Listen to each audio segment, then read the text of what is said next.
If you think back 10 years ago and you pay attention to trends, there was the mannequin challenge, the Snapchat filters. There was so much to talk about 10 years ago. Now those trends for 2016, if you're on social media, you know they are all making a comeback. That's all anyone is talking about, it seems.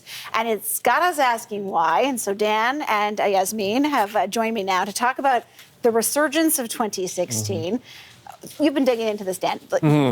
Why is everybody back wanting to revisit everything that happened? It's almost like it was a decade ago, if anybody can remember that far. So there is this certain sense of, we certainly have this in the news business about nostalgia, marking dates and anniversaries, decades, half centuries, that kind of thing. But nostalgia is a very powerful drug. So some social media users are claiming that 2016 feels like the last year before were big changes, almost seismic changes in the world, shifting things. People remembering those popular past trends, celebrating videos, perhaps trying to replicate them. There was also a comment about the fact that social media, while it was present, didn't feel overwhelming and perhaps felt, I don't know, a bit more authentic rather than a bit more performative and not overwhelming people's lives right now. Those are just some of the things that people are talking about. Okay, yeah, and that sort of makes sense. I mean, there's a lot happening for people in 2016, and there really has been, I guess, for the last decade, frankly. So if this is about nostalgia, let's dial this back 10 years. Yasmin, what did 2016 look like for you? Oh man, I was entering my last year of high school, so I barely had any results. Oh, look. This is just the epitome of 2016. The dog filter. Oh, the dog filter, yes, I remember that. The tie-dye, the Valencia filter, the rosy, everything was just through rose glasses. It was a very good time. Great year for music, like Closer by the Chainsmokers.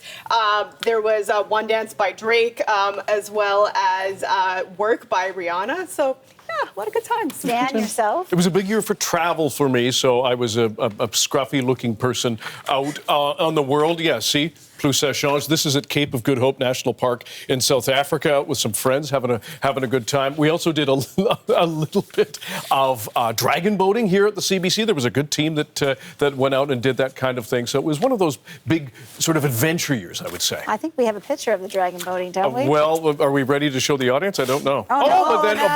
So we missed that. We had to show this one first. Who are these young people? I know, right? This is 10 years ago. I went through my pictures. You guys are combing through all your pictures. I had a one-year-old, and I'm so embarrassed. I'm that mom. Every picture, there's literally like 5 pictures for the whole year that are not about the baby. So that was Ian and I 10 years ago. I didn't get his permission, but I think whatever. He'll be okay. He looks good. He's fine. Yeah, absolutely. So I mean, that's what was happening in our lives in 2016. But, you talked a little bit about this, Yasmin. What were the big events? Well, why don't we have a list, because we love to do that. So this was, again, a huge transition year. It was the end of the Obama administration, the election of Donald Trump. There was Brexit, the death of Muhammad Ali, of David Bowie, of Prince. Here in Canada, there was the Fort McMurray wildfires. We had the death of Leonard Cohen.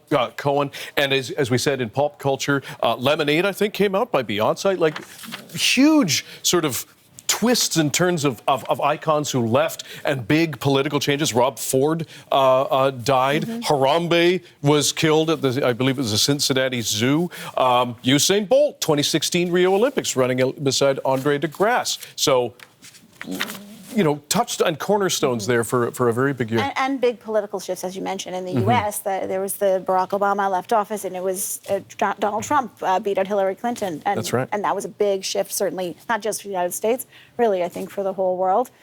Have you been using the hashtag for 2016? No, that's too cringy. Yeah, but what are you talking about? You had more fun in this chat than anyone else. I'm exposing myself. Yeah. On TV. All right. But the hashtag is too far. Okay, thank you guys. You're welcome. And now we want to get, whatever nostalgia you want to share with us. What are your best memories from 2016? Send us your throwbacks and your photos. You can just email that to hano@cbc.ca.